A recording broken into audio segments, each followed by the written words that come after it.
مکہ مکرمہ میں ایک یتیم بچہ تھا، تو اس وقت اس امت کا جو ہے فرعون، بہت بڑا کافر ابو جہل،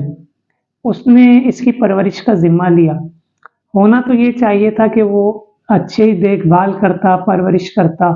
لیکن ابو جہل نے ایسا نہیں کیا۔ چونکہ یہ کافر تھا،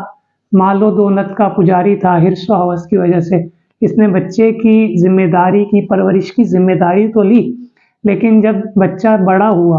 اور بچے نے اپنا جو اس کے وراثت کا حصہ تھا اس نے ابو جہل سے مانگا، تو ابو جہل نے اس کو دھتکارا، دھکا دے کر بھگا دیا۔ تو اس پر سردار قریش جو تھے، قریش کے اس وقت کے جو سردار تھے، انہوں نے اس بچے سے کہا کہ تم ایسا کرو، محمد صلی اللہ تعالی علیہ وآلہ وسلم کو جا کر یہ مسئلہ بیان کرو، وہ تمہاری مدد کریں گے۔ اچھا، یہ جو سردار قریش تھے یہ حمایت میں نہیں بول رہے تھے، بچے کو یہ حق نہیں دلانا چاہ رہے تھے، وہ تو بطور مذاق حضور نبی کریم صلی اللہ تعالی علیہ وسلم کی بارگاہ میں اس کو بھیجنا چاہ رہے تھے، اور نیت ان کی یہ تھی کہ نبی پاک صلی اللہ تعالی علیہ وسلم یہ مسئلہ کہاں حل کر پائیں گے، لیکن وہ یہ نہیں جانتے تھے کہ نبی کریم صلی اللہ تعالی علیہ وسلم کو اللہ تبارک و تعالیٰ نے اختیارات دیے ہیں۔ امام اہل سنت فرماتے ہیں نا کہ رب ہے موتی، یہ ہے قاسم، رزق اس کا ہے، دلاتے یہ ہیں، انا اعطیناک الکوثر، ساری کثرت پاتے یہ ہیں۔ وہ بہرحال وہ یتیم بچہ اللہ کے محبوب دانے غیوب منزہ عن العیوب صلی اللہ تعالی علیہ وآلہ وسلم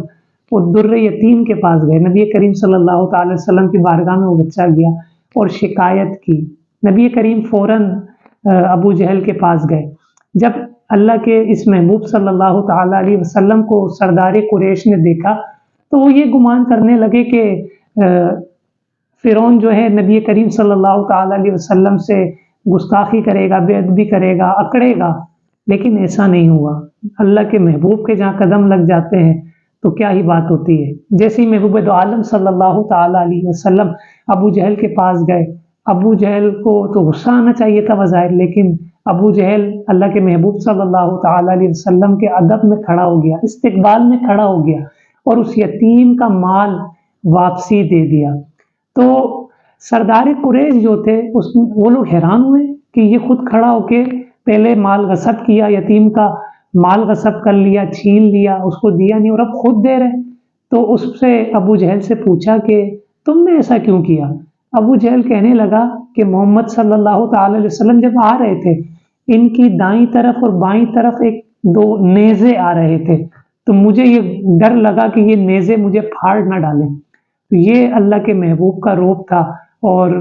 امام اہل سنت ایک اور جگہ بڑا پیارا شعر لکھتے ہیں نا کہ تیرے قدموں میں جو ہے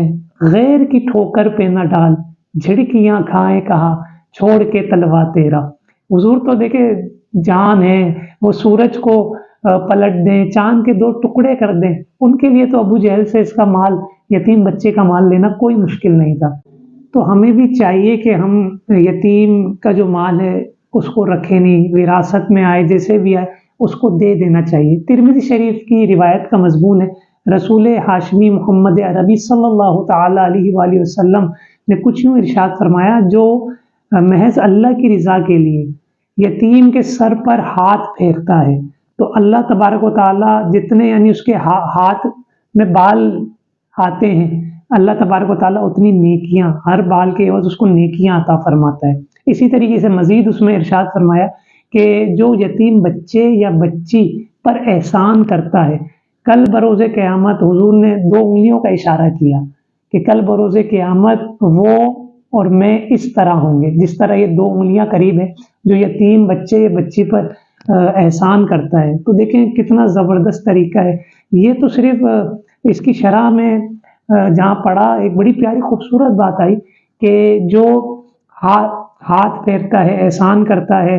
تو اس کی یہ شان ہے، لیکن جو یتیم بچے کی پرورش کرے، وہ اجنبی ہو یا رشتہ دار میں ہو، اس کی دیکھ بھال کرے، اس کے کھانے پینے کے معاملات کرے، ایڈوپٹ کر کے اس کو پالے،